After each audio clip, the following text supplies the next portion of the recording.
lagi naman natin ginagawa yon. Okay? Pwede po ninyong ibalot para mag-unbox yung mga bata dito o kaya pag-uwi. So, December 17, magbabaon po tayo ng ating mga pagkain dito. So, tingnan na lang po natin, baka pwede tayong magpalaro for couples. At siguro, maglagay tayo ng premyo. Okay na ba yung isang washing machine para sa mag-asawa, no? O kaya isang ref, okay? So, invite din natin mga kapatid natin doon sa Antipolo. Baka po pwedeng sa 17, dito na lang kayo mag-service at saka lahat ng mga kapatid natin sa Angeles para sama-sama na lang po tayo. The more, the merrier, no? For the sake of fellowship. At gusto ko po magpasalamat sa bawat isa kasi naging maayos yung shockwave ni Sister Fina kahapon. Actually, pagkatapos ng ating overnight prayer, no, umihi siya ng isang napakaitim na parang black beans kalaki na bato doon sa that was 1 a.m. Yun pala yung reason kung bakit nakita po yun doon sa Padilla Hospital. Andi dito po malapit sa labasan ng ihi na nakabara kaya barado, ayaw lumabas yung maraming urine kaya namamaga yung kidney. So, nakita din yon kahapon doon sa UCPI. At ang sabi, ma'am, wala na po yung bato dito sa ninyo, daanan ng ihi. So, yun yung malaki actually. So, ang ginawa, very quick na lang yung process. Yung mga ilang bato na lang na nandoon sa itaas sa kidney ang shockwave. Pagdating namin doon sa taas, sabi ng nurse, sir, pasok na po kayo. Sabi ko, hindi po ako ang pasyente. Ako po yung guardian ng pasyente, asawa ng pasyente. Siguro akala nila ako yung may sakit sa, ako yung pinapapasok at pahihigain doon sa shockwave para i-shockwave. Kagabi, nag-uusap kami ni Pastor RG ng Siargao. Sabi niya, Pastor lumilindol. Okay lang yan, kako. Sige, kasi nagsisharing kami. Ayoko nang banggitin ko anong subject yung aming pinag-uusapan kasi masyado siyang controversial na subject. Sabi niya, Pastor, ang lakas ng lindol. Sabi ko, sige, tingnan mo muna yung mga bata. Abay, 30 seconds na, magkausap pa rin kami pero lumilindol. Tapos nung tingnan ko, intensity 7.8 doon sa yung unang balita. Ang iba sabi nila 6.8, 6.9 hanggang 7.2. Hindi po birong lindol yung lakas ng lindol kagabi. So, let us pray. Kaya walang lindol na malakas sa Luzon, lalo sa Manila area pababa, kasi maraming bride sa area na yan. Pero one day, mga kapatid, sisingilin din ang lugar na yan. Okay? At sana ipag-pray natin na yung big one na yan, na syempre inaantay natin o inaantay ng lahat. At siguradong mangyayari kasi yan eh. We expect it to happen. Long overdue na yan. Pero hindi nangyayari dahil sa pag-ibig ng Diyos because of the bride. At mga kapatid, one day mangyayari at alam po natin na wala tayong pwedeng gawin para pahintuin ito. Palakpakan nga po natin ating Panginoon. Okay, so gusto kong maging malinaw, huwag maging issue na hindi makakarating sa gawain dahil sa pera. Okay? So, kung tayo hindi makarating, ang number one na issue ay we are not available o kaya ay meron tayong previous commitments o kaya ano paman. But never make the money as an issue. Sapagkat, mga kapatid, again and again, in order to be fair, in the spirit of fairness, ayaw natin na may mga kapatiran na nag-i-enjoy at may mga kapatiran naman na hindi mag-i-enjoy dahil wala silang pambayad. So, gagawa natin ng paraan lahat para makapunta just in case kulang o wala. As long as gusto. Nakipalakpakan po natin ang ating Panginoon. Glory to God. Salamat kila Brother Norby. Kasama natin sila ngayong gabi o ngayon, gabi po sa kanila sa Canada. At napakaganda ng awit. Napakaganda din ng awit ng mga Sunday schoolers kanina. Palakpakan nga po natin lahat ng ating mga Sunday school teachers. Sa kanilang walang pagsawang pagtuturo ng mga bata. Napakahirap magturo ng bata. You will not like it, sa totoo lang. Kung hindi po kayo binigyan ni Lord ng ganyang ministry. Mahirap magturo at ang mga you have to bear with sa mga kakulitan ng mga bata. Okay? At gusto ko ding i-congratulate, bagamat hindi naman nila birthday o kaya wedding anniversary, si Sister Bambi at si Brother Raf. Congratulations! Isa na po kayong ganap na lolo at lola. So yan po yung inyong unang apo. O, ayan. Okay. Sana all, Brother Rafa. Meron ng apo, si Brother Raf. Lolo ka na, Brad, Sister Bambi, ang kanilang anak, yung eldest daughter nila ay successfully nagkaroon, mga kapatid, ng maayos na pagluluwal nung isang araw. Praise God. So ngayong umaga, I'm going to preach a new series. This is a series for the month of December. It's all about religious motion of Christianity. At medyo ito ay isang masalimuot na subject kasi may mga bagay dito na gusto ko sanang ipalabas bago magturo. Kaya lang ang totoo, pinag-iisipan ko kung pwede ko itong ipakita yung video. Kasi pwede naman na mag-complain yung iba, pero hindi naman among message churches. Kaya lang video clip na siguro gagawin ko na lang medyo blur ng konti. But I will not do it this morning, perhaps next meeting. Just to show you, yung kung tawagin po natin mga kapatid ay Pentecostal revival. Whether they are oneness, independent, or kaya Trinitarian, pero ito ay isang bagay na gusto kong bigyan ng kaunting paliwanag sa Biblia at saka sa liwanag ng mensahe ng Panginoon. So our subject this morning is about the religious motions of Christianity, at titingnan po natin ang scriptures sa 1 Samuel chapter 4 at saka sa 1 Samuel chapter 7. Now, sa susunod, pupunta naman tayo next meeting still on the subject of motions, religious motion of Christianity, doon naman sa 2 Samuel chapter 7. So gusto kong buksan natin ang ating mga Biblia sa 1 Samuel chapter 4 verse 1. Ayan. So i-assist tayo ng ating technical theme. At andiyan mga kapatid sa harap ang 1 Samuel chapter 4 verse 1.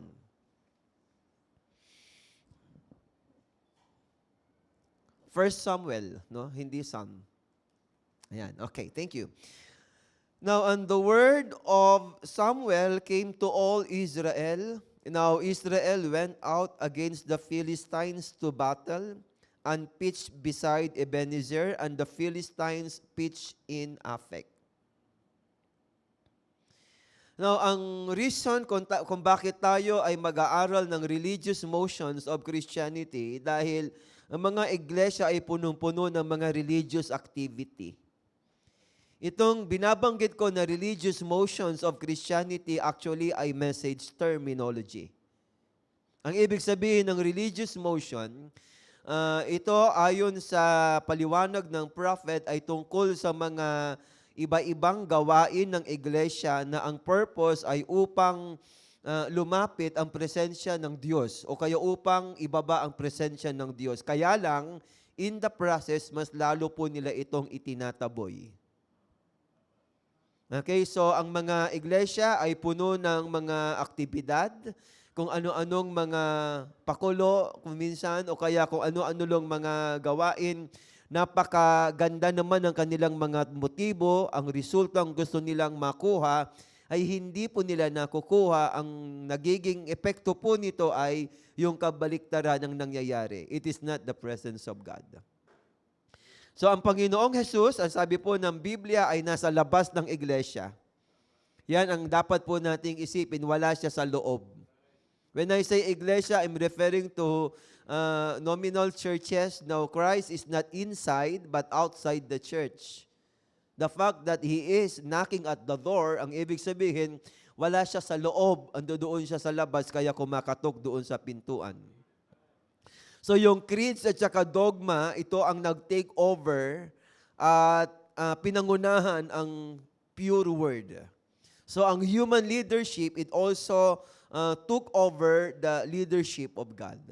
At ang mga church programs now over the preaching of the Bible, ang true baptism of the Holy Spirit, okay, with sensation and emotion. No, it took over yung sensation at saka ang emotion at saka fanaticism ang nag-take over sa baptism ng Holy Spirit. So, hindi po isang sensation. Hindi po isang sensation o kaya ay emotionalism at hindi rin fanaticism. Sapagkat malinaw na ipinapaliwanag po sa atin na hindi pwedeng mag-work ang sensation. Bagamat totoo na anumang bagay na walang emosyon ay patay, hindi rin po pwede, mga kapatid, ang emphasis ay sobrang emotion. Dahil hindi maaring mag-work ang anumang sensation, kundi ang po pwedeng mag-work lamang ay ang salita ng Diyos. So actually, yan ay isang direct quote. Now, it is the word, it is not the sensation now, but the word. So hindi natin sasabihin, naramdaman mo ba? Kundi mga kapatid, ang tanong ngayong umaga, nanampalataya ka ba? So not what you feel, okay, kung ikaw ay kinilabutan o kaya kung nanindig ang iyong mga balahibo, kundi ang pinag-uusapan ay, okay, kung ikaw ba ay naniwala o nanampalataya. So hindi maaring ibase ang lahat ng ating mga pagiging Christian sa mga karanasan na ginawa o nangyari sa atin. Sapagkat hindi po mainam na basihan ng anumang experience o kaya anumang sensation. So ang basihan ng ating pagiging Kristiyano lagi ay ang salita ng Diyos. Ang daming mga Christians o kaya mga religious groups na ang kanilang ginagawa ay hindi ginagawa ng mga Kristiyano. Kilala po ninyo, alam po ninyo yung mga ibang mga Muslim radical na kaya po nilang patayin ang kanilang sarili sa pamamagitan ng pagkukumit ng suicide in the name of religion. Ang tawag dyan ay fanaticism. Meron ding mga ibang mga religion na naglalagay po sila ng mga hooks sa kanilang mga katawan, parang hikaw dito sa tenga, di ba? Tapos naglalagay po sila diyan sa kawit na yan ng mga tubig, kung ilang mga litro ng tubig, and then dumudugo yung kanilang katawan at hindi sila nasasaktan. Papaano po yung mga naglalakad po sa gitna ng apoy o kaya uling? At habang naglalakad, nagsasayaw pa.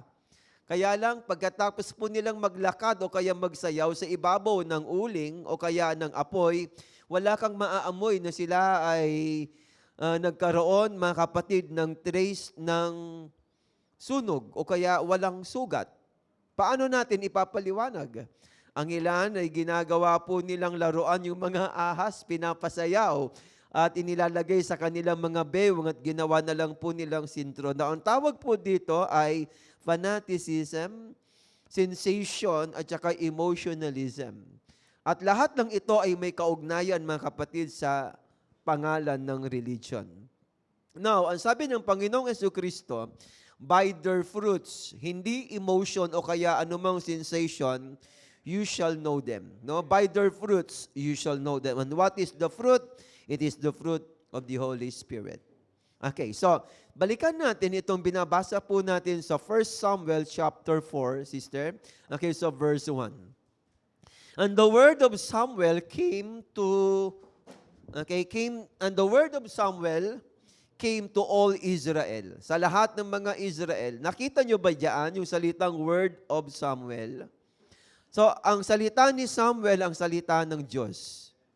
Ano mang sabihin ni Samuel ay binabakapan ng Panginoon. Ano mang kanyang ibinibigay na hula ay natutupad. At upang maunawaan po natin yung verse na ito, ay kinakailangan po nating bumalik sa chapters 2 at saka 3. Shall we say amen?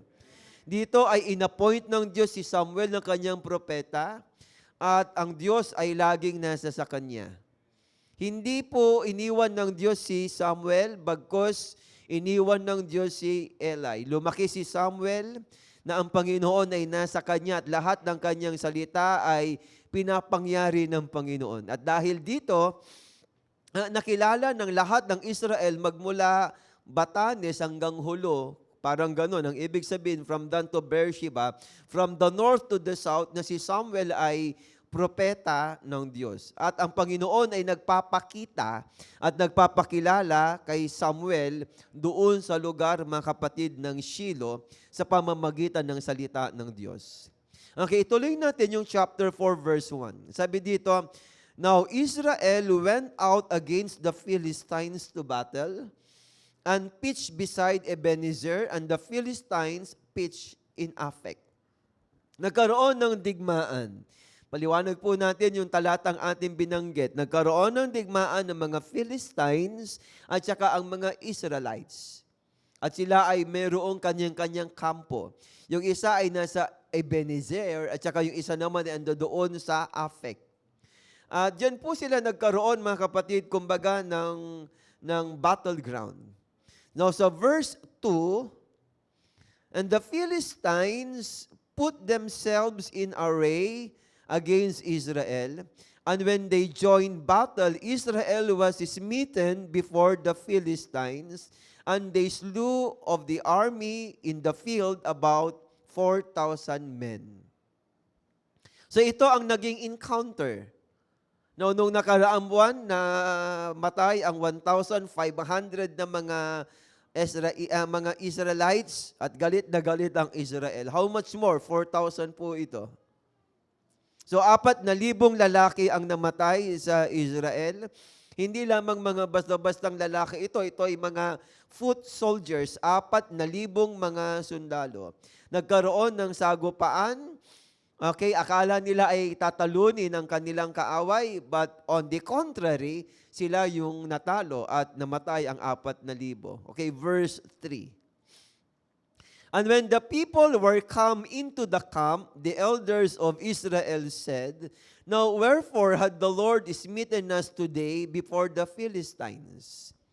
Let us fetch the ark of the covenant of the Lord out of Shiloh unto us, that when it cometh among us, it may save us out of the hand of our enemies." Gusto kong tingnan po natin, mga kapatid, dito sa Tagalog. Babasahin ko habang nakalagay po yan sa English na Biblia. Ito po yung kanilang tanong sa kanilang mga sarili.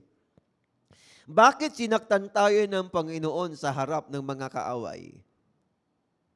So, dapat ang tanong, mga kapatid, ay bakit iniwan natin ang Diyos? Pero ang kanilang tanong ay bakit iniwan tayo ng Diyos? So, the first encounter was not successful. Kaya lang ang mga Israelites sa oras na they are determined to renew the engagement in better circumstances. Kaya nagkaroon ng mga elders. Nakita niyo yung salitang elders diyan sa verse 3? The elders of the city. O kaya the elders of Israel. Sila yung mga ministers. Nagkaroon, mga kapatid, ng sanggunian ang mga elders. Ang ibig sabihin ng elders ay mga matatanda, kagaya sa iglesia. Now, hindi nangangahulugan, mga kapatid, na ang mga matatanda ay hindi bata. Hindi. Now, po pwedeng mga elders, kagaya dito sa verse 3, tingnan po ninyo yan. Now, they are called the elders of the city, but they are very childish. And they do not know how to handle situation. So, ang pagiging elder ay hindi actually yung sa edad lamang, kundi ito ay sa maturity, sa pananampalataya, how to handle situations, difficult situations. Paano lalapatan, mga kapatid, ang mga problema ng tamang solusyon. So, ang mga elders, because they are very immature, cannot handle situation, nag-usap-usap, ano kaya ang pwedeng gawin sapagkat sila ay namatayan ng 4,000.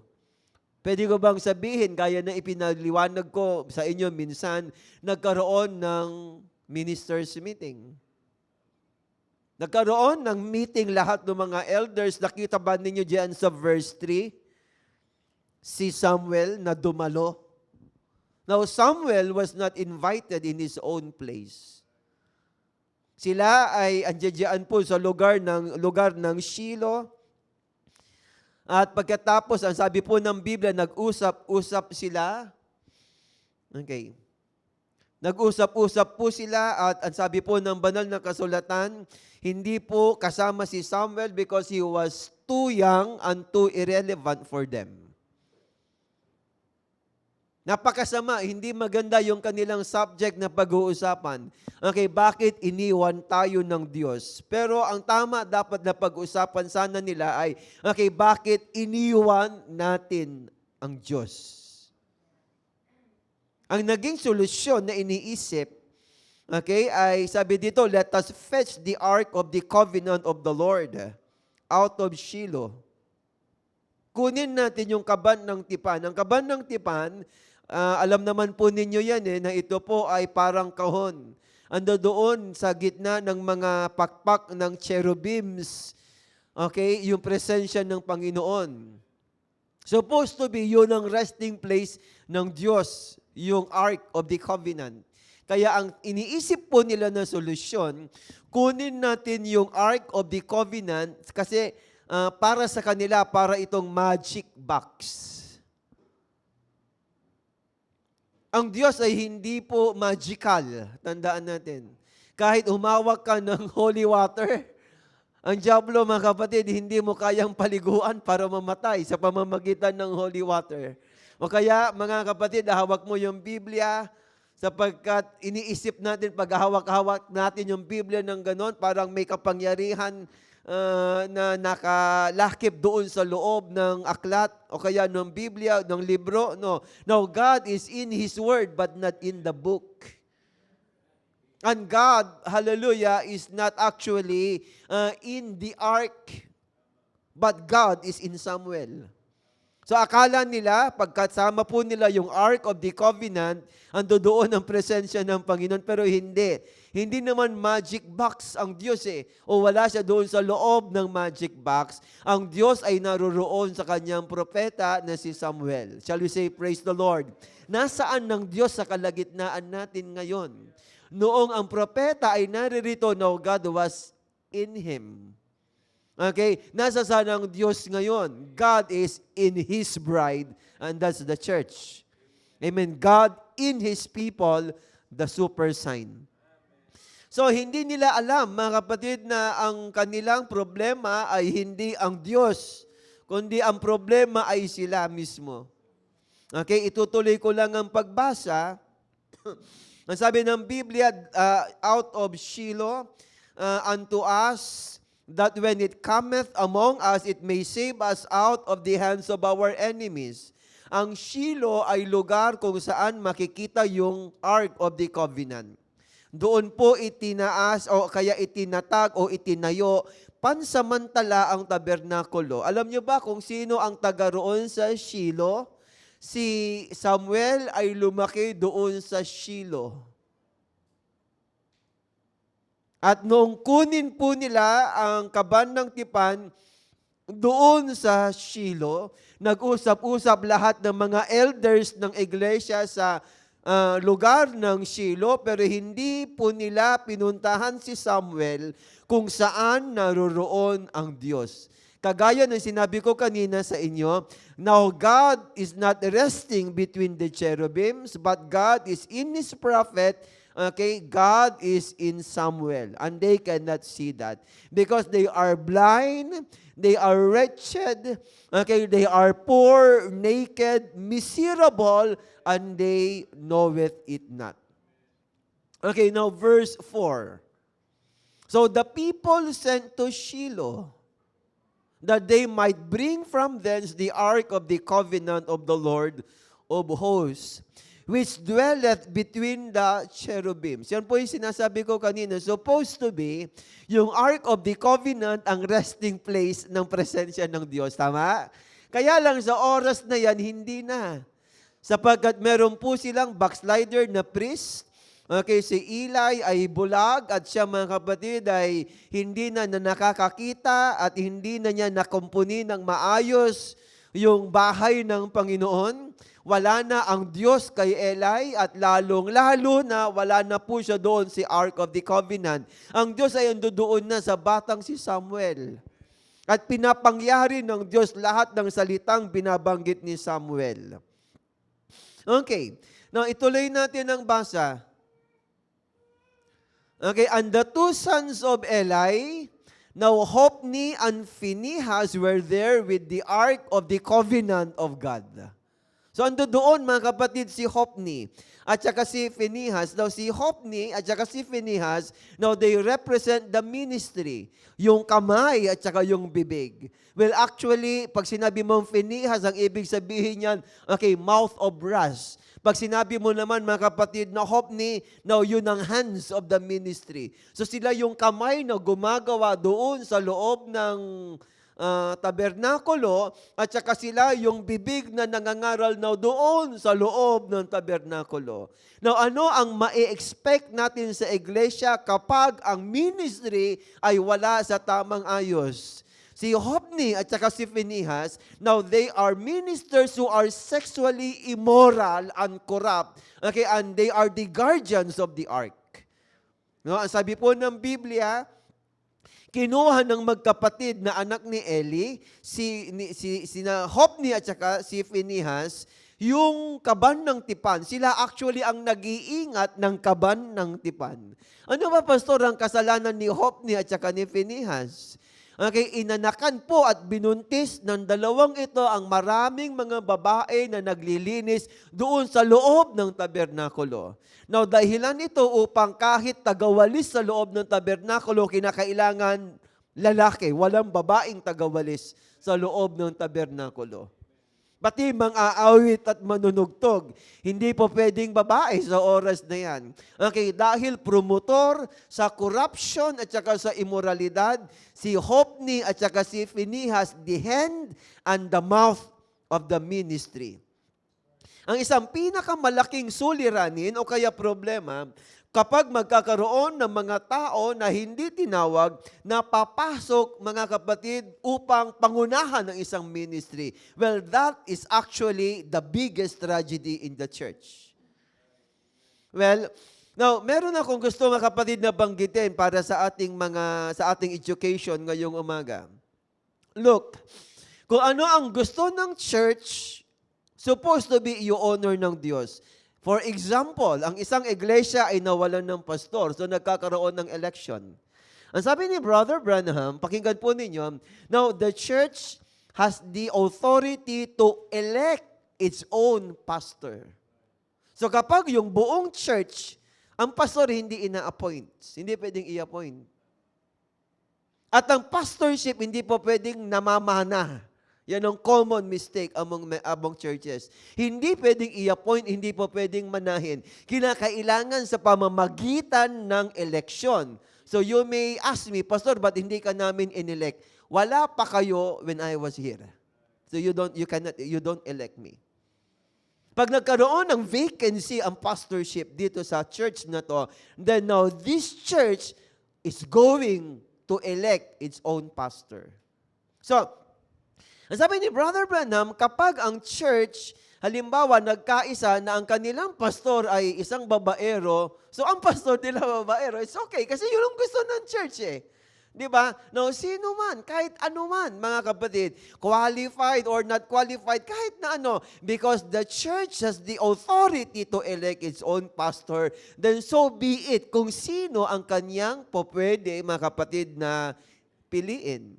Pero, no, this is working in both ends. Ang ibig sabihin, now, ang Diyos, meron siyang choice, and it was David. Pero, mga kapatid, ang bayan, meron siyang choice, it was Saul. Ang nangyayari, okay, ang church o kaya yung bayan na hindi spiritual, para ma-recognize nila yung kalooban ng Diyos, so they elect the wrong king. Ang nangyari, okay, si Saul ang naging king sa loob ng 40 years, pero sa mata ng Diyos, sa unang taon pa lang, tapos na po siya. Nagpatuloy ba ang church? Magpapatuloy ang church.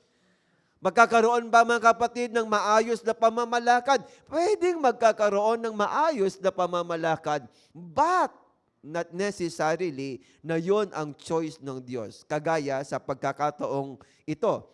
Okay? Yung David at saka sino yun? Si Saul. Okay? Na kanilang pinili. So, now they can win in the election as a pastor, po pwede na hindi naman kalooban ng Diyos. So, tingnan po natin to. Si Hophni at saka si Phinehas. Shall we say, praise the Lord? Now, sila ngayon ang nangunguna doon sa iglesia. At pagkatapos, si Hophni at saka si Phinehas sa chapter 2 at saka sa chapter 3, bukod sa wala silang puso doon sa gawain ng Diyos. Wala silang pakialam kung ano ang mangyayari. Kanila, mga kapatid, iniaalay ang mga bulag at mga payat na mga handog na susunugin para sa Diyos. At bago ito kanilang ialay kay Jehovah, may mga bataan na yung dalawang paring ito upang kunin, mga kapatid, yung magagandang mga laman ng hayop upang kainin ni Hophni at saka ni Phinehas. So it is actually corruption in the highest level doon sa ministry sa oras na yan. Okay, punta tayo sa verse 5. And when the ark of the covenant of the Lord came into the camp, now all Israel shouted with a great shout, so that the earth rang again. Ang ibig sabihin, nagkaroon, mga kapatid, ng parang lumilindol sa sobrang lakas ng kanilang pagpupuri. Ang sabi po nila ganito, namatayan po tayo ng 4,000. Hindi kalooban ng Diyos na mamatayan ng 4,000 foot soldiers. Kaya sila ay nagkaroon, mga kapatid, ng pag-uusap. Ano ang mali? Ano ang kulang? Ang kulang, okay, hindi natin kinuha kasi yung kaban ng tipan.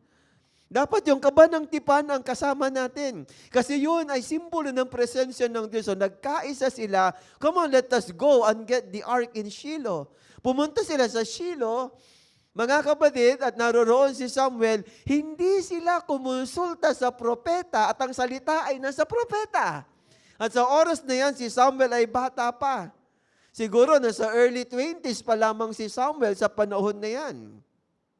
Okay, so verse 5, at dito, mga kapatid, nung kunin yung kaban ng tipan, parang nai-imagine ko na si Hophni at saka si Phinehas, sila po, mga kapatid, yung bumubuhat ng kaban ng tipan.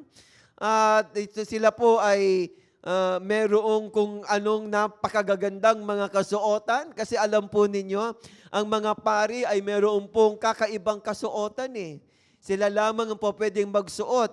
Kahit nga si Aaron, po pwede lamang siyang magkaroon ng ganyang uri ng perfume.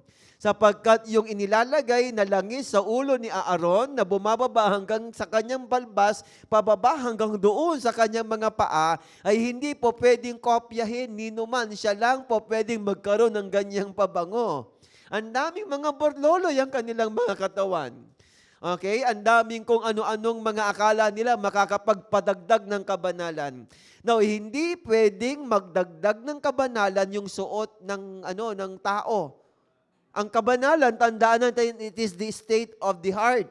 Okay, so ang daming mga magagandang mga suot, okay, mahabang mga kulay puti, marahil hanggang doon sa laylayan ng kanilang mga kasuotan ay may mga kung anong nakalambitin doon na mga siguro ay pampabanal. At nung sila ay lumabas, ang sabi diyan sa verse 5, nagsigawan ang buong Israel. Sa sobrang lakas ng sigawan ng Israel, ay umuuga ang lupa. Now, the earth is actually shaking. Kaya ang sabi sa King James diyan, and the earth now rang again. Tingnan po ninyo yung sitwasyon. Okay? Now, grabe po yung kanilang sigawan, grabe yung kanilang hiyawan. Now, sila ay umiiyak, yung iba ay nanginginig. Yung iba, mga kapatid, ay tumatalon at sumasayaw. Now, gumugulong-gulong sila. At kung makikita mo po, parang, oh, grabe, ang ganda ng service, Brad. No, but it is just emotion. It is just emotion. May napanood po kasi ako nung nakaraan linggo at ito po ay na-upload doon po sa Facebook, video sa Facebook. Abay, ang ganda mga kapatid yung kanilang worship at actually, para ka lang nasa disco. Para nasa disco house ka lang talaga. Nagsasayawan yung mga taong pagkakaiba lang, Brad, yung tugtog at yung lyrics ng kanta. Ang difference ay ganito, para kang ando doon sa gitna ng concert, tapos isang rockstar yung nagpe-perform doon sa harapan, at yung mga tao ay talaga namang sumasabay doon sa tugtog ng rock band na yan. Kaya lang baguhin mo, ang kinakanta diyan ay Christian music, at ang kinakanta diyan ay ang tungkol sa Panginoon. Kapag ikaw ay pango, hindi mo makikita na parang wala namang pagkakaiba sa tamang pagsamba natin. Kaya ang pare, dapat matangos yung ilong mo, makita mo, kahit sumisigaw, kahit gumugulong pa yan, kahit nakamo napupuspos pa yan, mga kapatid, nakapantalon lahat ng mga babae. Okay? At napakaiksi ng kanilang mga kasuotan. At sa mga oras na yan, puno-puno ng makeup yung mga tao. Pero ang ganda, brother, very lively yung kanilang kantahan eh.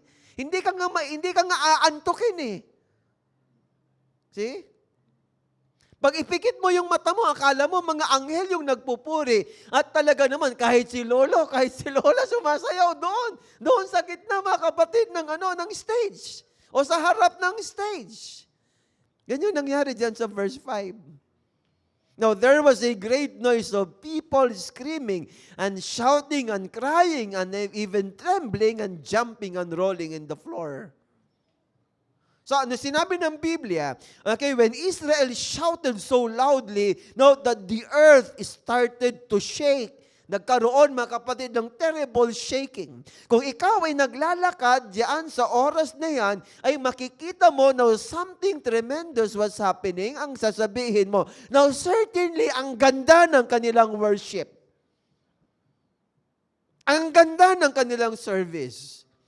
At pwede mong sabihin sa oras na yan, okay, ang Israel ay talagang nagpupuri o kaya naglilingkod sa Diyos. Ang Diyos ay kasama nila. Pero ano sabi mga kapatid ng Biblia, okay, sa book of Timothy, na ilang beses kinote ng prophet, having a form of godliness, but denying the power thereof, from such turn away.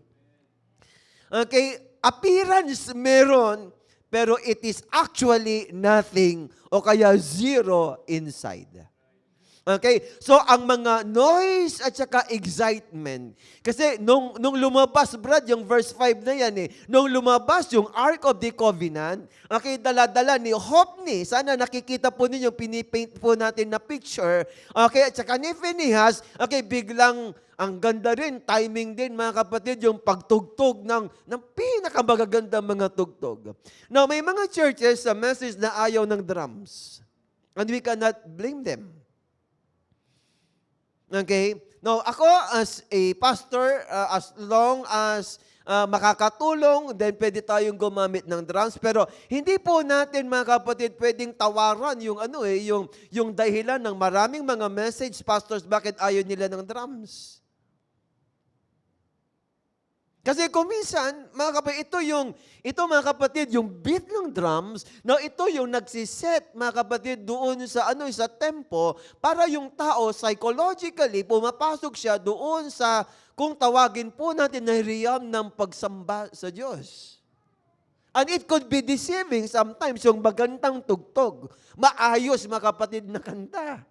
Kaya ang iba, ang ginagawa, piniperfect yung kanta, piniperfect, mga kapatid, yung tugtog, okay, at ginagamitan ng malalakas na sound system, ginagamitan ng magagandang mga musical instruments, okay, para tapalan yung kawalan ng Espiritu ng Panginoon. Kasi habang ang mga tao sumasabay sa kanta, tapos sinabayan pa ng magandang psychology ng ilaw doon sa loob, yung mga tao kapag nag-worship, akala mo sila hinihili at dinuduyan, mga kapatid, sa presensya ng Panginoon. When God is not there, it is just a bunch of emotion. No? Pero kapag hindi ka discerning, hindi mo makikita yung absence ng Diyos Ando doon Pastor, paano wala? Makikita mo doon sa bama, doon sa ahali. Habang siya ay nagpupuri yung kanyang mata, parang fountain, tuloy-tuloy yung pagpatag ng luha, gulong-gulong doon sa sahig. Walang lupay yung pagsasalita ng mga wika. God is not there. Sabi ni Brother Branham, araw-gabi, oras-oras kang maglulundag, magtatalon, gulong-gulong. Pero ang sabi niya, kapag ang Holy Spirit ay nasa sayo, kinakailangan may ebidensya. Kapag walang ebidensya, still foul spirit, sabi niya, hindi ito Holy Spirit. Now, I'm going to quote one of my favorite reformers. Okay, actually, hindi siya reformer, kundi isa siya mga kapatid sa tinagurian siyang Prince of Preachers, si Charles Spurgeon. Okay, nababasahin ko lang dito sa aking notes. Sabi ni Charles Spurgeon, when you are worshiping, shout if you are filled with holy gladness. Sabi niya, hindi kita pagbabawalan pag ikaw ay sumigaw. If the shout comes from your heart, I will not ask you to stop it. But God forbid that we should judge any man's worship. But do not be so foolish as to suppose that because now there is a loud noise, there must also be faith. Naalala ko yung isang interpreter doon sa, hindi ko nababanggitin kung anong bansa. Sapagkat napakarami mga kapatid ang dumadalo, meron pong isang American missionary, tapos meron siyang isang Asian interpreter. Alam mo naman ang Pentecostal Kapag yung pastor nag-preach ng mabilis, akala nila may revelation na. Kapag nangaral yung pastor ng malakas na boses, akala nila Holy Ghost na. Yun ang Pentecostal level. Yun ang Pentecostal level. Kaya yung American missionary, preach ng preach, palakas ng palakas yung boses, nagsisigawan na yung mga tao. Yung interpreter naman, nalilito, ang bilis-bilis mag-preach ng missionary. Pagkatapos ng magandang service na revive lahat, sabi nung missionary, sabi niya doon sa kanya interpreter, ang ganda ng ginawa mo kanina sa pag-i-interpret, mabuti nasundan mo ko. Sabi niya, hindi nga kita masundan kaya nung nag-preach ka, nag-preach na rin ako sarili ko. Akala niya, tama yung kanyang interpretation. Sabi niya, hindi kita masundan, ang bilis-bilis mo. Kaya habang nangangaral ka sa English, sabi niya, nangaral na rin ako sa salita namin. So, akala niya, nare-revive yung tao, hindi, Brad. Hindi Now, dito nagwo-work, mga kapatid, ang marami. Dito sa pinapaliwanag ni Brother Branham na religious motion ng Christianity. Kasama ang maraming mga aktibidad. Okay, tama si Brother Branham. Ang sabi ni Brother Branham, huwag kang tatalon ng mas mataas kaysa doon sa buhay mo. Okay, mga kapatid, kung iyahambing ko the way you worship as doon sa kami, siguro 40 years ago, wag naman, di ang tanda ko pag 40 years ago. Okay, siguro more than 30 years ago. Abay, Brad, kahit lolo sa amin, hindi lumulundag, tumatakbo. You talk about anarchy inside the church and then call it Holy Spirit. Kapag, I just want to show you how to worship God, the Pentecostal way. Kasi kapag halimbawa, ito yung upuan, hindi na sila pumapalakpak sa upuan Kapag nagpupuri, makikita mo, nakatuyo sa upuan mismo. So, subukan mo, tumayo sa upuan na ni Esther, papababain kita. Di ba? Pero isipin mo, lola o kaya lolo, ando doon sa upuan, hindi, may rayuma, pero gumaganon sa sayaw. Ang ganda ng tugtog, napaka-lively ng beat. Kaya lang pag-uwi ng bahay, idolater. Ang daming idol sa loob. See? So, ito yung binabasa natin. Okay, ito yung nakikita natin dito sa scripture diyan sa verse 5. Okay, now the earth now rang again. 6.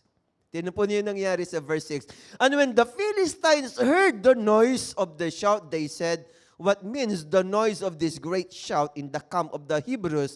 And they understood that the ark of the Lord was come into the camp. Sipin mo, bro, ang daming babae ni Hopni. Ang daming binuntis na mga dalaga doon sa labas ng doon sa loob ng tabernakulo na naglilinis kaya pinalabas. Kung ilan mga kapatid yung ninakaw ni Phineas na para doon sa kaban ng tipan. Pagkatapos silang magkapatid, nagmamarcha dala-dala yung Ark of the Covenant. Ito ang Israel na puro emosyon.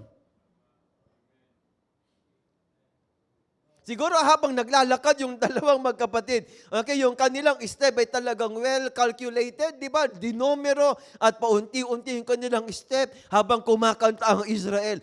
Hallelujah. Ganon, di ba? Ang ganda, napaka-classic ng dating. Napaka-spiritual ng dating. Pero ang tanong, nagsisi pa si Hophni, nagsisi pa mga kapatid yung ministro na kung ilan mga kapatid ang ginawa niyang kabalastugan at kung anumang kasalanan doon sa loob ng tabernakulo, wala. Akala lang nila ang Diyos ando doon because they can quote-unquote feel it. It is just an emotion. It is just an emotion. So it is just a noise. Tama yung mga Philistines. Okay, what meaneth the noise of this great shout in the camp of the Hebrews? And they understood that the ark of the Lord was come into the camp. Kapag walang genuine repentance, okay, lahat ng ginagawa natin, it is just a noise, it is not worship. Kahit na ang lakas-lakas natin magpuri, ang lakas-lakas nating sumigaw, ang lakas-lakas natin pumalakpak. No, that is not worship. No, it is just a noise. Di ba? So, no, ang gusto ng diablo mag-work siya doon sa realm ng emotion. Kaya mahirap din ituro yung ganitong subject, baka sa susunod naman, kapag sinabi ko, magpuri tayo sa Panginoon, wala namang mga ngahas sumigaw, tsaka magsamba pa sa Panginoon ng malakas. So may tamang balance, Ang pinapakita natin yung extreme na side. So nakita nila yung ark of the Lord. Okay, they understood that the ark of the Lord was come into the camp, but they just reduced the ark of the Lord into a magical box. It is actually an empty box. Akala nila, mga kapatid, nagmamarch siya. Para ando doon, mga kapatid, yung sigurado na to, Brad. Bibet na natin tayo, mananalo tayo dito, sigurado na. Kasi habang nagmamarch yung dalawang immoral na pari, okay, na promotor ng kasalanan sa loob ng tabernakulo, tuwang-tuwa yung mga buong Israel, mga kapatid, emote, puspos silang lahat. Lalo nagsigawan nung for the first time, dito lang ipinarada ang Ark of the Covenant pagkatapos doon sa Book of Joshua. Di ba? Maalala natin, si Joshua, ang sabi niya, walang mauuna, yung apat na pari mauuna, sila dapat ang mauuna papunta doon sa ilog, tatawid tayo papunta sa kabila. Okay, na ang pinakahuli ay sa panahon ni Joshua. Ang sumunod, mga kapatid, dito sa panahon ni Hophni at saka ni Phinehas at saka ni Eli. So napaka-memorable ito. Now this is history in the making. History in the making. Kaya punong-puno, mga kapatid, kumbaga ng emotion ng mga tao. Ang problema, walang laman, Brad. Walang laman yung kahon. Pero yung pakiramdam nila, naninindig ang balahibo nila lahat. Pagkatapos may nararamdaman silang mainit, parang yung kanilang mukha ay talaga namang, isipin mo parang naglo-glow in the dark. They feel something. It is just fanaticism, it is just sensation, and it is just emotion. Bakit, mga kapatid? There is no genuine repentance. Okay, verse 8. Now let us just read this verse before we'll go to 7. Woe unto us who shall deliver us out of the hand of these mighty gods.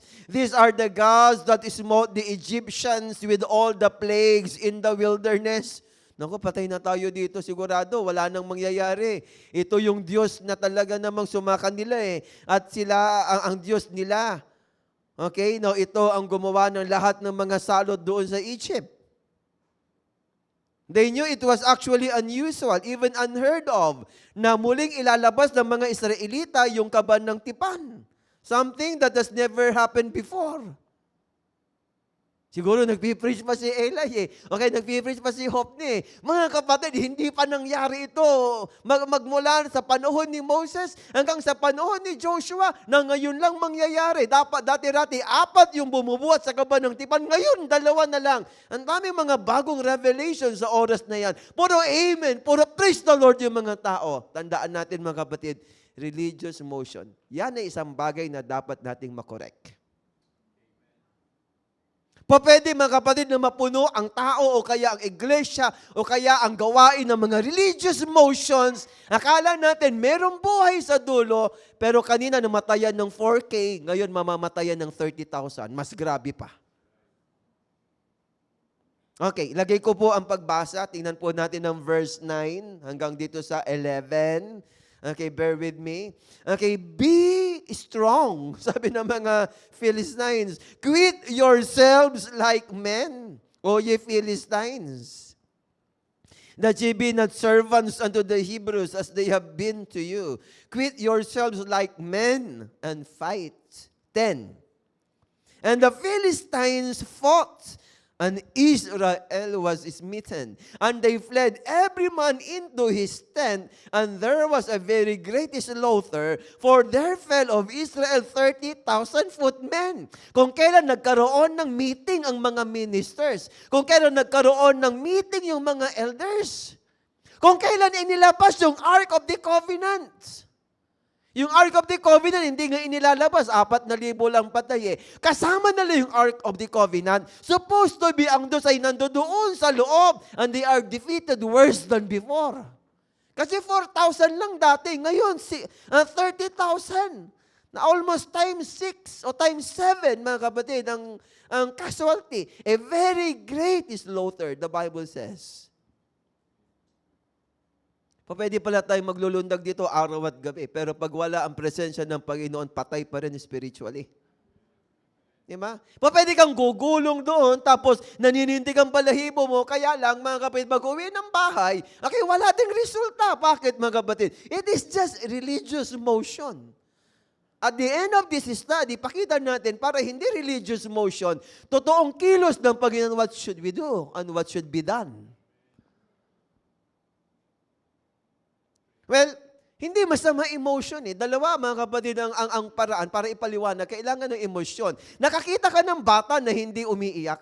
Noon doon kami sa Padilla, mga kapatid, ang lapit-lapit namin doon sa delivery room eh. Abay, halos every 3 hours doon sa 3rd floor sa Padilla Hospital. May sumisigaw na bata. Sabi ko, panibagong bata, panibagong buhay na naman yon. Ang ingay ng bata pag pinapanganak. Ang lakas ng iyak. Tapos mamaya, after 3 hours, meron na namang manganganak. Ang ibig sabihin, walang naboborn again na hindi nagkakaroon ng emosyon. Di ba?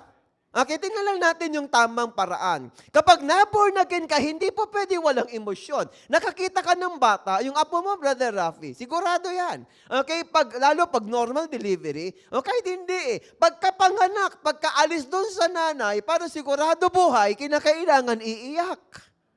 When was the last time you cried? When you were born again, hindi pa pwede walang reaction. Kagaya yan, mga kapatid, sa Revelation 22. Ang baptism ng Holy Ghost, kagaya ng baptism, okay, ng earth, kapag binautismuhan ng apoy, ano sabi ng Biblia? Wala ng dagat, yung unang langit, yung unang lupa na param, nagkaroon ng malakas na pagsabog. Isipin mo ba naman lahat ng tubig sa buong karagatan? Water is hydrogen and oxygen. Lahat combustible gas yan eh. Lahat sasabog. Wala kang maririnig? Paano nawala ang dagat? Paano nawala yung dagat? Wala lang, pastor, parang silence lang. Hindi po pwedeng silence yan. Para mawala yung buong dagat, now there should be a terrible explosion. And where on earth, mga kapatid, magkakaroon ng explosion na wala kang maririnig? Di ba? Kaya nung maborn again ka, sigurado merong explosion. Now, sigurado merong emotion. Sigurado may pagluha, may pagtangis. Pero yan yung tamang paraan ng display ng emotion. Ang pinapakita natin dito ni emotion ay, ito yung religious motion ng ng Christianity. Di ba?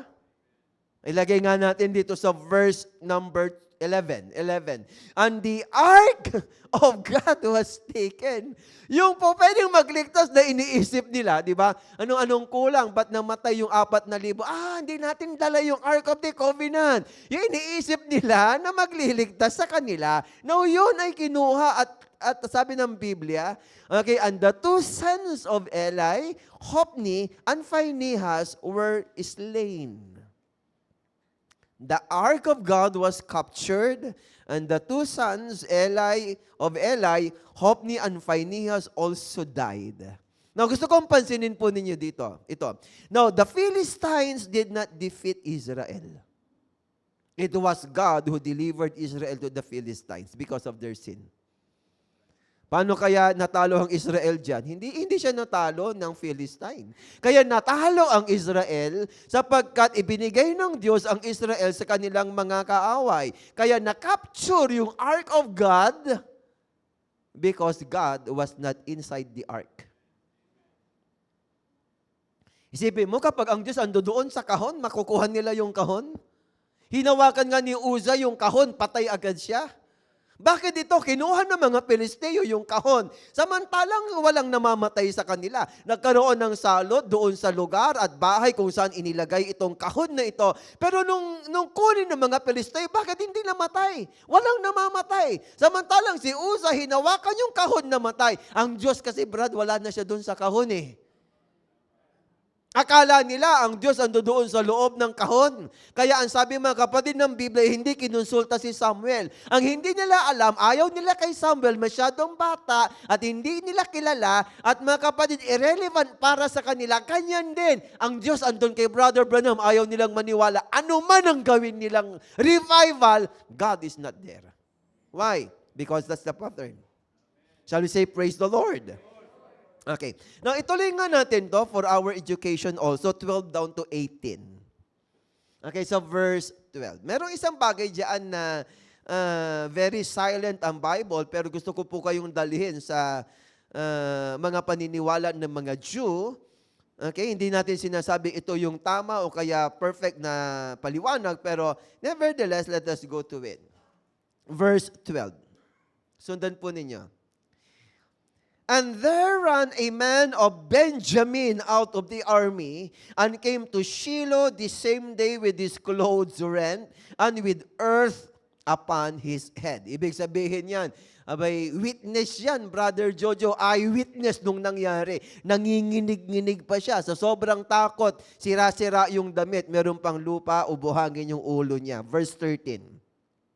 And when he came, lo, Eli sat upon a seat by the wayside, watching, for his heart trembled for the ark of God. And when the man came into the city and told it, all the city cried out. Iyakan sila lahat, talo po tayo. Now, makinig. Ano kaya dahilan ba't natalo sila? You know one? One of the reasons? Because the Philistine had a great champion, si Goliath. Sa oras na yan. Okay, look. Punta tayo sa susunod na scripture. And when Eli heard the noise of the crying, ang dami na umiiyak eh. Kanina sisigaw-sigaw kayo, pero ngayon okay, sabi ng Biblia, iiyak-iyak na sila. Kanina, revive ang buong Israel. Nagpapalakpakan pa nga sila eh. Parang concert talaga yung gawain eh. Alam mo, kapag ang gawain ganon, sa ganyan, parang production level na worship, akala mo, mga kapatid, ang Diyos naroroon? Praktisado lahat ng musicians, praktisado ang kanta, dinumero lahat, mga kapatid, ng bawat bahagi ng gawain. Akala mo, ayos na ayos, pero pag matatapos, there's going to be death. Because it is just a man-made program. Kung minsan, okay lang yung magulong service kung tutuusin But don't get me wrong, magulo as in, gawin na nga nating magulo. Yung magulo as in, okay, hindi planado, okay, yung kanta ay hindi praktisado gaano, kung ano-ano mga kapatid, yung natutugtog, kung saan-saan napupunta yung boses ng nagpapaawit. Ang importante, taos sa puso, ang doon ng Diyos, merong pagsisisi, sa dulo may buhay, merong maliligtas. Di ba? Okay, continue. Sa susunod po. Okay, dito tayo sa verse 15. Is it 15? And Eli was 98 years old. His eyes were dim that he should not see, could see.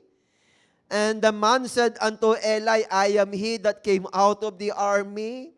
I fled today out of the army. And he said, what is there done, my son? Sabi ng ibang mga Jews, ano daw yan, si Saul? Kasi nung makita niya si Goliath, na naghahamon, sino ihaharap ninyo sa amin? Kumuha kayo ng ihaharap sa akin. Ire-represent ko sa ang Philistine. Sino ang pwede niyong iharap? Pumili kayo. Yung kanilang hari sa oras na yan, si Saul, nasa silong ng kanyang higaan at nanginginig sa takot. Kasi ang sabi nung iba, siya daw yung lalaking yan na taga Benjamin. Benjamin si Saul na nakita niya mismo kung paanong pinatay ni Goliath kasama ang ibang mga army ng Filisteo. Ang napakaraming mga Israelita, 30,000 ba naman yung kanilang minasaker sa araw na yan.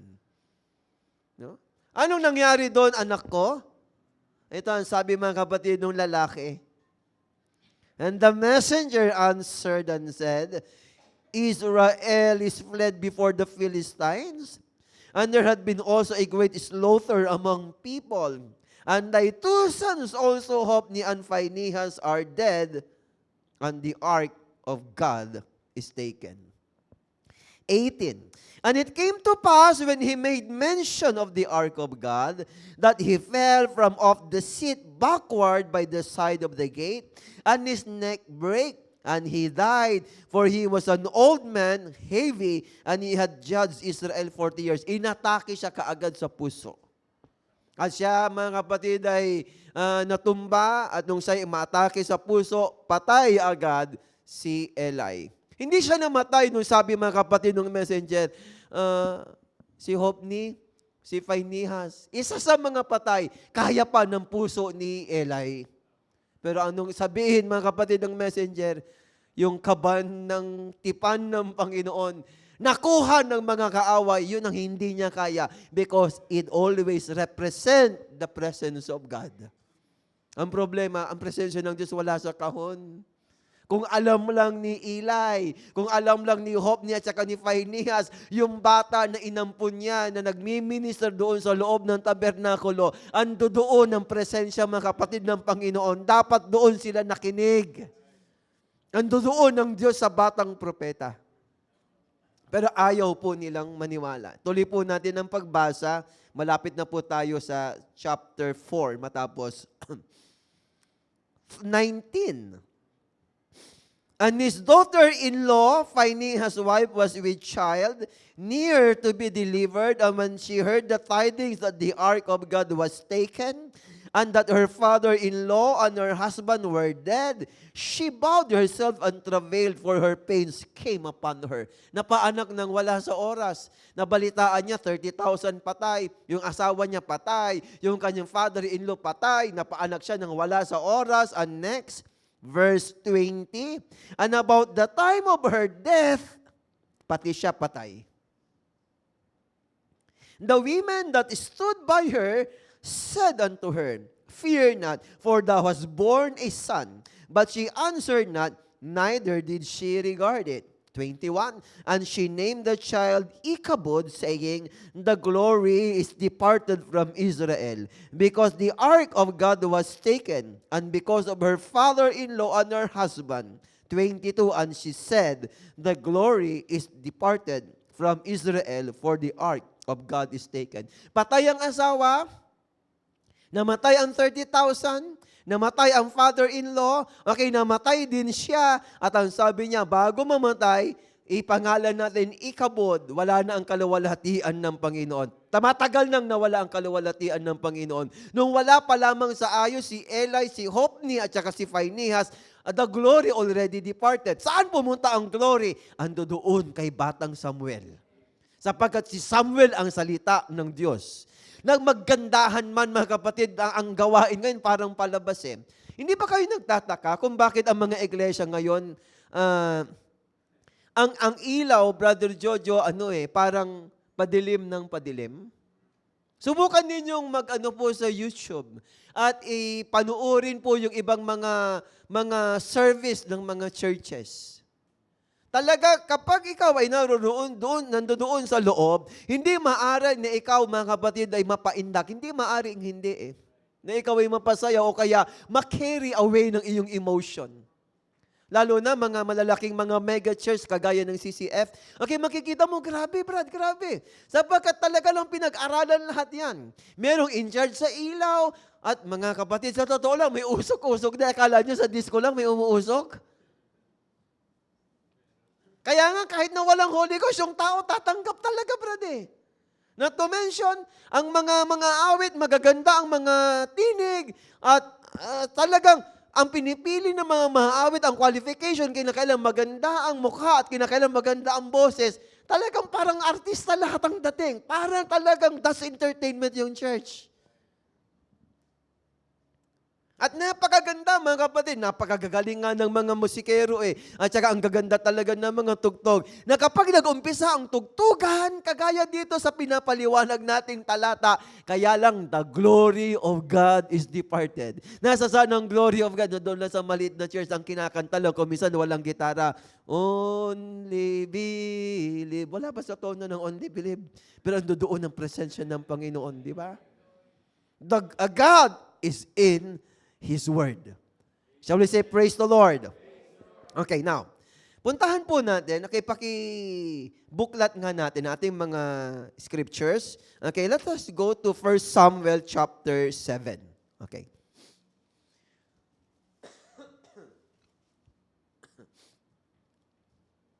Chapter 7, let us read verse 1, please.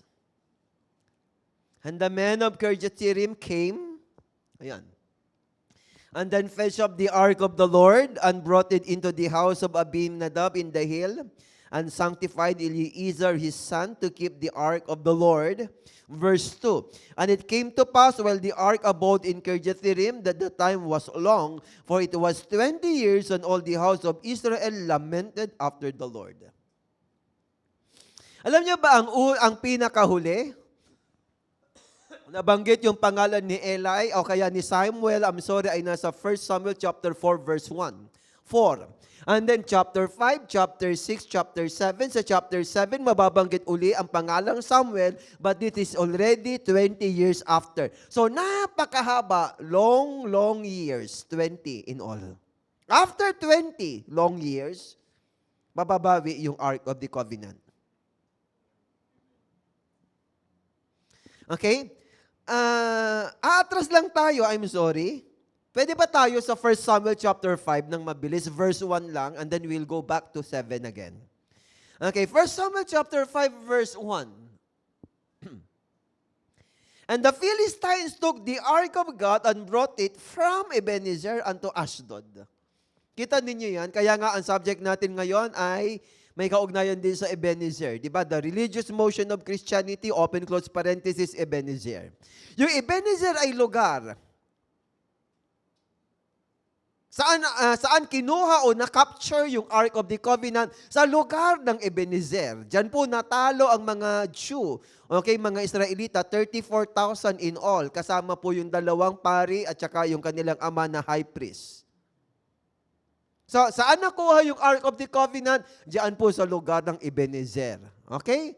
Okay, let's go back to chapter 7. Punta na doon sa arrow. Doon na lang sa arrow right para bumalik agad. You do not need to punch in the words for Samuel 7 again. Okay, 7. Kanina ang last scripture natin ay verse 7, chapter 7, verse 1 at saka 2. So ngayon, ang Israel umiiyak uli. Pero tama na yung emotion dito. It's okay. Kanina nagsisigawan sila, nagpupuri, umiiyak eh. Kaya lang emotion lang eh. Pero ito, tamang emotion na to, Brad. Ito yung dapat.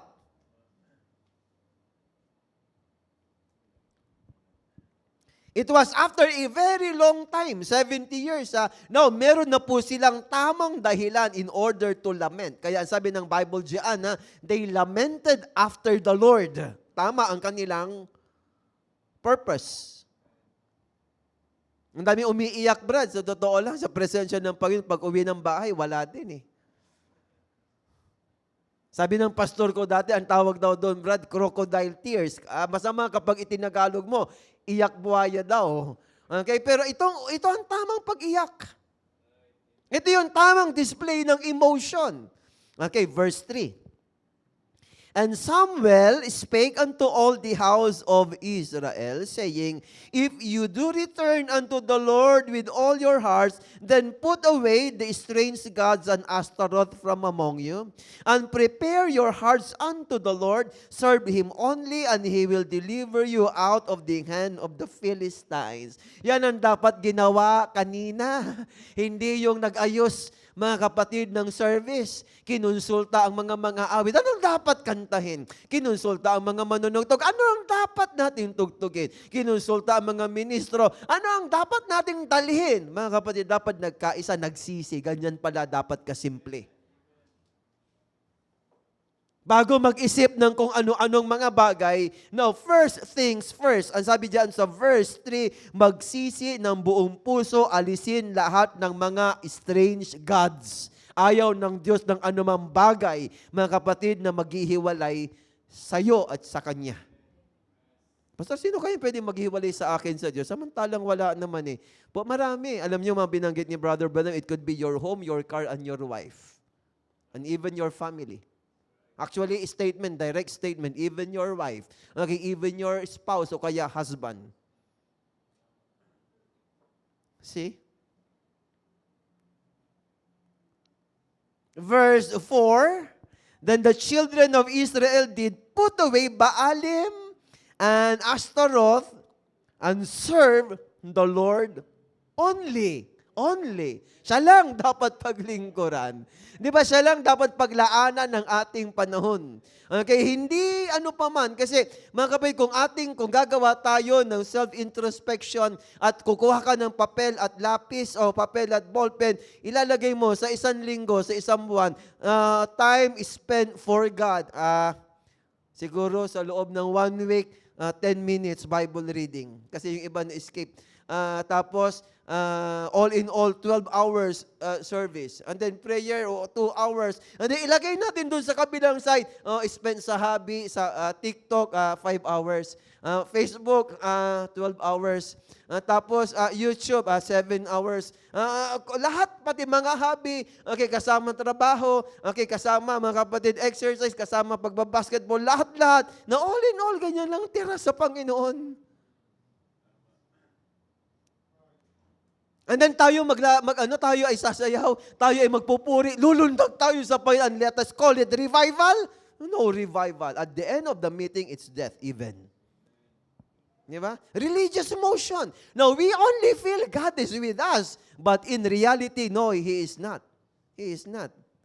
Unless magkaroon ngayong umaga ng genuine repentance sa puso natin at magkaroon ng resolution sa atin, it's only God and God alone. At ating itatapon o iwawaglit sa ating mga isipan at aalisin lahat ng mga Baalim at saka Ashtaroth. No, hindi po pwedeng magkaroon ng revival na hindi ginagawa ang mga bagay na yan. Ang ibig sabihin, kinakailangan ng hindi lamang repentance, kailangan, mga kapatid, ng separation. Tingnan po ninyo ang verse 5. Ito ang kulang kanina, no? Kaya papakita natin ng solusyon. Pangit naman mag-preach dito sa harap, puro problema, walang solusyon. 5. And Samuel said, Now gather all Israel to Mizpah, okay, and I will pray for you unto the Lord. Yung mga elders, hindi kaya pumunta as far as Mizpah. No, we must go as far as Mizpah. Ano ang lugar ng Mizpah? Ang Mizpah ay unang binanggit sa Genesis 31. Ito yung lugar kung saan hiniwalayan ni Jacob si Laban. Ito yung lugar, mga kapatid, na si Jacob ay ang Israel ay nagsisi ng husto. So ito ay lugar ng separation at saka repentance. Di ba? Ang tagal, mga kapatid, ng buhay ni Jacob na doon sa lugar ni Laban. At naghiwalay sila dito sa Genesis 31:49 sa lugar na tinatawag na Mizpah. So tinawag, mga kapatid, ni propetang Samuel, lahat ng mga tao, come, punta tayo sa Mizpah. Okay, anong meron sa Mizpah? Doon tayo gagawa ng isang bagay.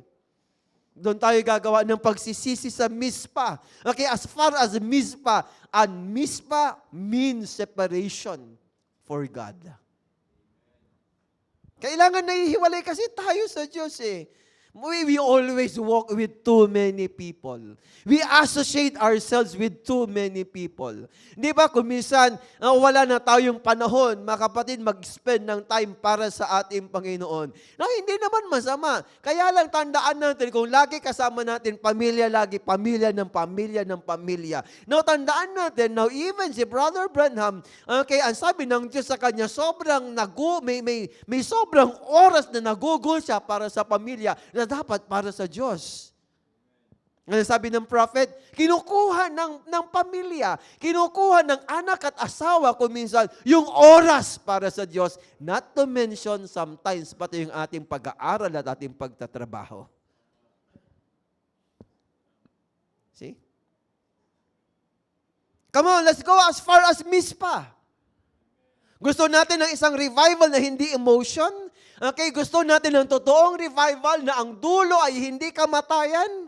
Okay, hindi religious motion ng isang Pentecostal na iglesia? Now, we must lead the people as far as Mizpah. Na magkakaroon ng totoong repentance tapos separation. Okay, diyan sa lugar, mga kapatid, ng Mizpah, ang sabi ng Bible. 6. And they gathered together to Mizpah and drew water and poured it out before the Lord and fasted on that day. And said there, we have sinned against the Lord. And Samuel judged the children of Israel in Mizpah. Anong gagawin natin dito sa Mizpah? Sasalok po tayo ng tubig. Ang sabi ng Biblia dito,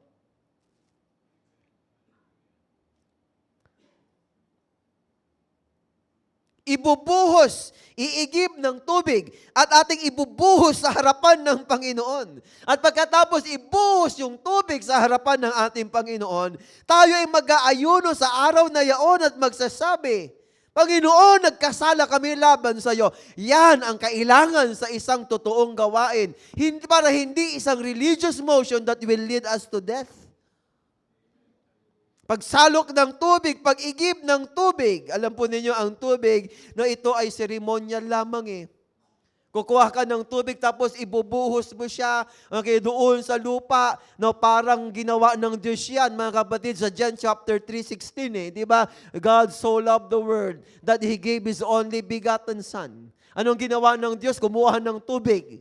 Si Kristo tubig eh. Hindi, ibinuhos yung tubig sa lupa. Okay, John 3:16 yan eh. So that whosoever believeth on Him should not perish, but have everlasting life. Anong ginawa ni Christ? Now, yung buhay niya, ibinubuo kaya ibinuhos doon sa lupa.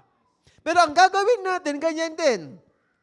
Kukuha tayo ng tubig sa umagang ito. Okay, kapaanong ibinigay ni Kristo yung kanyang buhay, okay, para sa tao, kinakailangan it is also a ceremonial pouring of water, okay, as we pour our soul before the Lord.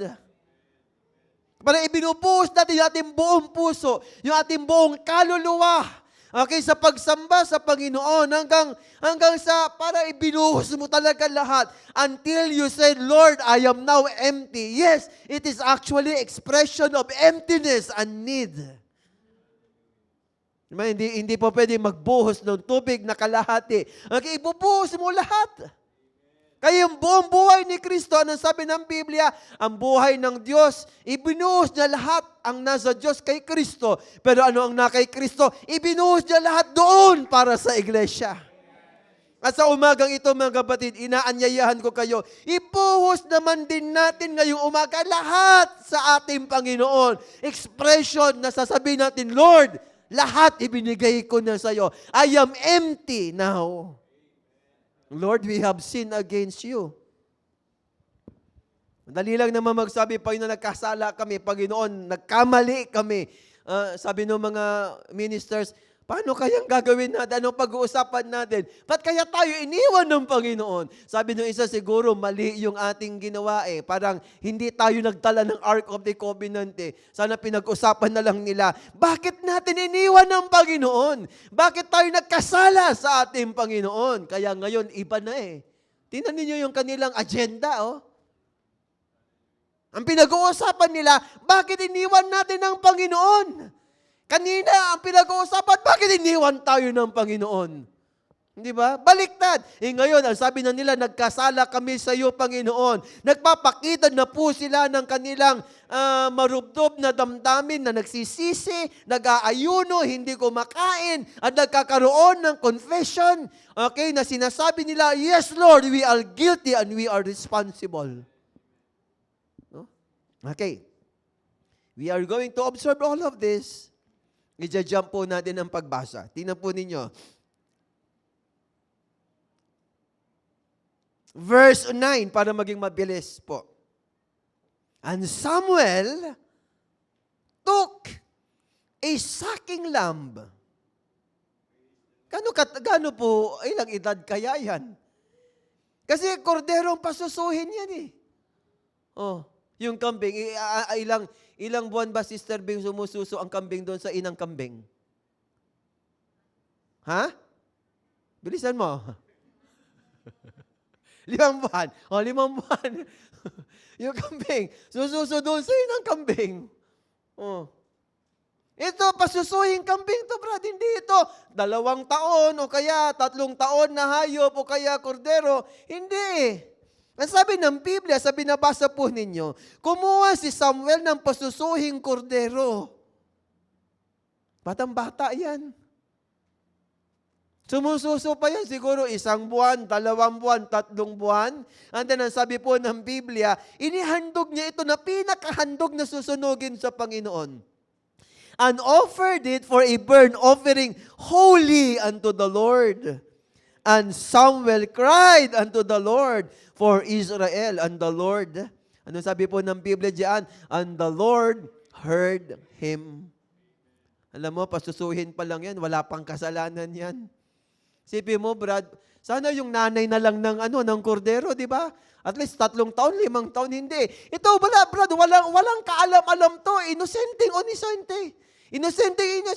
Wala pang ginagawang mali kung tutuusin. Parang si Kristo. Batang-bata pa lang, pero hindi na binigyan ng pagkakataong mabuhay ng matagal. Hindi na binigyan ng pagkakataong tumanda pa lang. Yung pasusuhin, mga kapatid, na kordero, inihandog ni Samuel sa Panginoon. Para saan? Para po sa kanilang kasalanan, para makita ng mga tao sa oras na yan ang tungkol, mga kapatid, kay Kristo. Nang ibig sabihin, dapat ganyan ang mangyayari sa atin. O dapat ganyan ang mangyayari sa atin, pero tingnan niyo itong kambing na pasusuhin, o itong korderong pasusuhin, walang kasalanan. Kasi nga, pa lang bata pa lang, 1, 2 buwan, namatay na agad. Dahil sa atin. Hindi binigyan ng pagkakataong mabuhay. Hindi binigyan ng pagkakataong gumala pa kung saan-saang lugar, kung saan-saan pa, mga kapatid, na bukid. No, inihandog na kaagad siya. Inosente, walang anumang mali siya sa kanya. Namatay para sa atin. Dapat makita natin lagi yun eh. Diba? Kinuha ni Samuel yung kambing na, yung kordero, yung pasusuhin.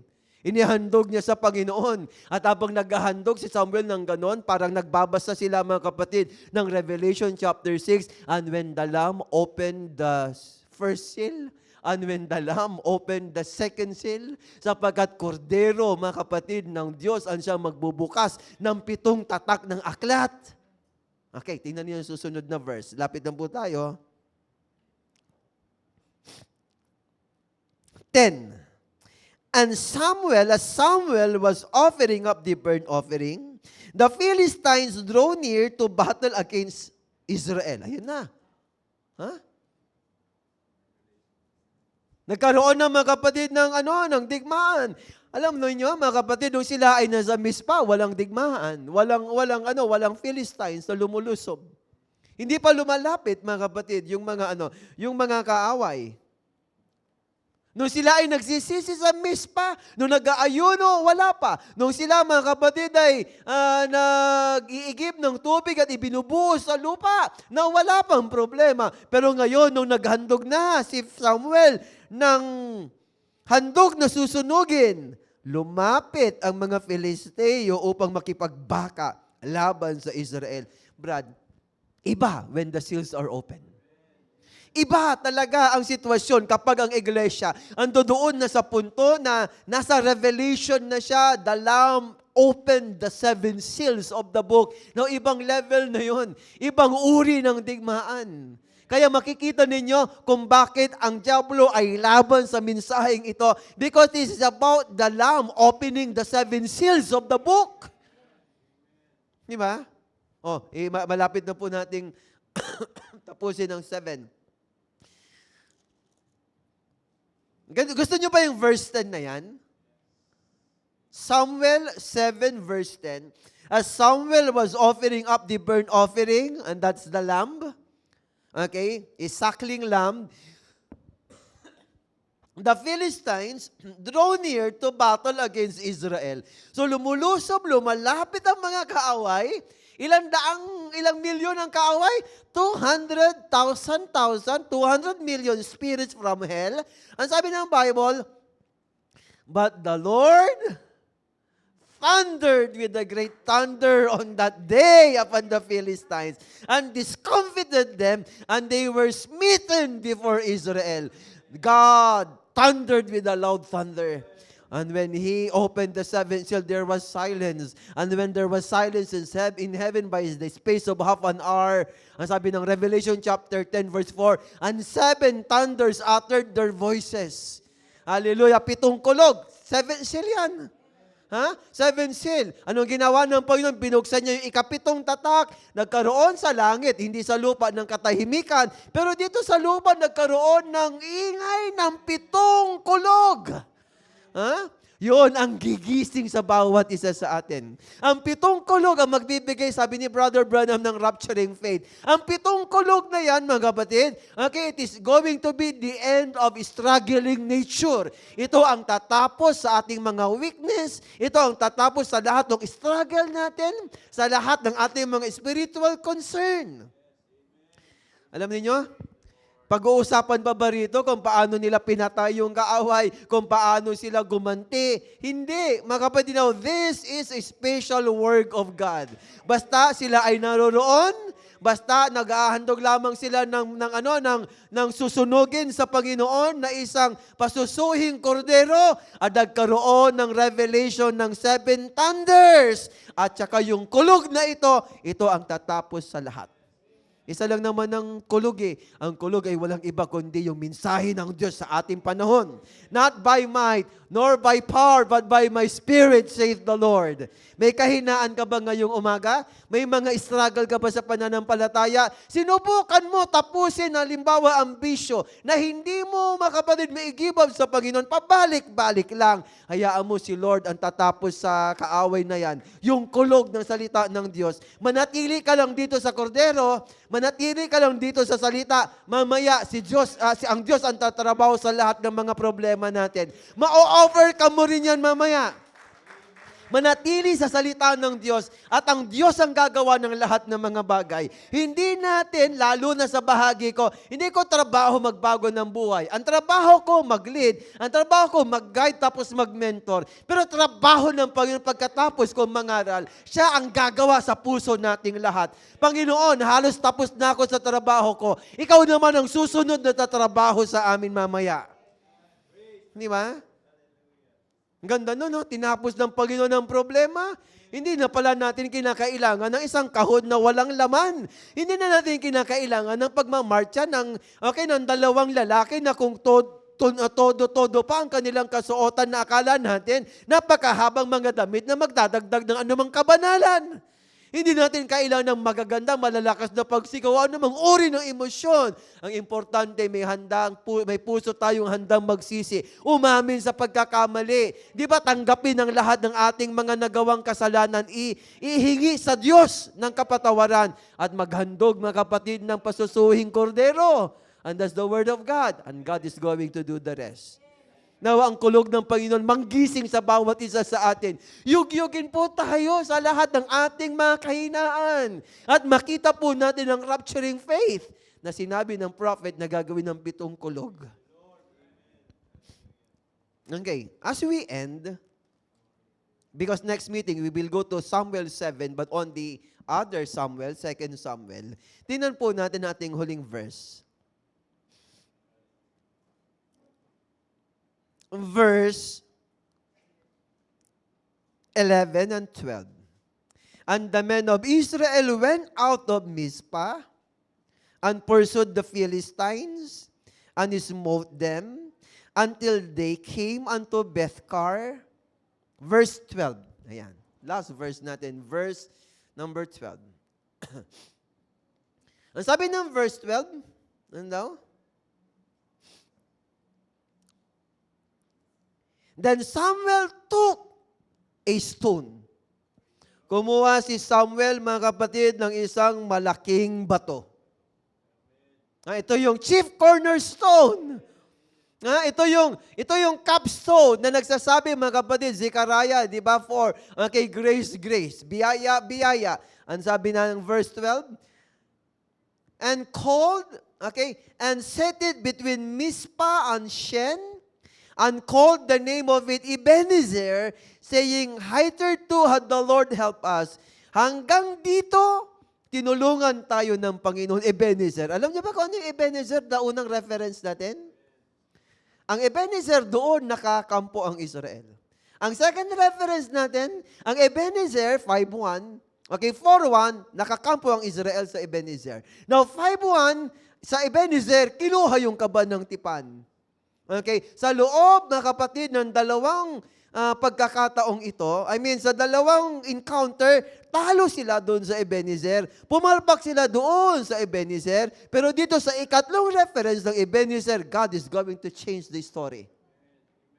Sa Ebenezer, ang sabi po ng Biblia, magkakaroon, mga kapatid, ng isang memorial o kaya isang alaala na doon ay tinulungan sila ng Panginoon. Ang ibig sabihin, Brad, sa Ebenezer talo sila, pero ngayon sa Ebenezer ay magiging panalo po sila. Now, sa ating pagtatapos, I'm going to share with you what Ebenezer mean. 5 minutes. Ang ibig sabihin ng Ebenezer ay stone. O kaya upang masigit, mga kapatid, na perfect stone of health. Ayun, no? Ito yung bato, no? Ito yung bato kung saan tinulungan sila ng Panginoon. Stone of health. Okay? At inilagay, mga kapatid, ni Samuel yung batong ito upang ipaalala ng Panginoon lagi sa kanila na ang Diyos, siya ang gagawa upang ang kanyang kapangyarihan ay maihayag sa kanyang mga tao. Pagkatapos na sila po ay magsisi. Ang Ebenezer ay isang lugar kung saan lagi nilang maaalala na ang Panginoon ay merong ginawang magandang bagay, bagamat noong nakaraan, silang lahat, mga kapatid, ay natalo. Ang ibig sabihin, as we end, what is your Ebenezer this morning? Meron tayong kani-kanyang mga Ebenezer sa buhay natin. Dahil sa lugar na ito, dito ako bumagsak. Sa lugar na ito, dito ako nadapa. O kaya sa lugar ding ito, dito nawala ang presensya ng Panginoon. Ngunit sa lugar ding yan, ay doon natin po pwedeng bawiin ang lahat ng nawala sa atin. Ito ay lugar kung saan makikita ang mga pangit, pero sa dulo ay magiging bago naman sa buhay natin. We have our Ebenezer moments. May mga panahon tayo sa pananampalataya na sobrang struggle talaga tayo. Meron tayong encounter sa ating buhay na sobrang hirap ng buhay natin. O kaya meron tayo, mga kapatid, sitwasyon sa pananampalataya na talagang hindi tayo makaalagwa, hindi tayo maka-overcome. That is your Ebenezer moment. Pero ngayong umaga, we are going to reverse the process. Okay? Panginoon, alam mo, Panginoon, lagi talaga, basta ako inaalok ng bisyo, na lagi ako sama-sama, Ebenezer ko talaga yan. Diyan nawawala yung Ark of the Covenant ko. Pero Panginoon, dito ko pala po pwedeng bawiin yung presensya mo. Lord, ito yung Ebenezer ko ngayon. Okay, siguro ang Ebenezer mo ay mahirap, mga kapatid mong makalimutan, mahirap mong i-give up sa Panginoon. Okay, but the prophet Samuel, greater than Samuel is here, and that's the Lord Jesus Christ. At anumang bagay, mga kapatid, na kung saan hindi magandang pangyayari sa buhay natin, make it your Ebenezer. I-translate mo yan at magiging positibo. And then God, hallelujah, is going to change the result of the story. Salamat, mga kapatid, ngayong umaga. Palakpakan nga po natin ang ating Panginoong Hesus Kristo.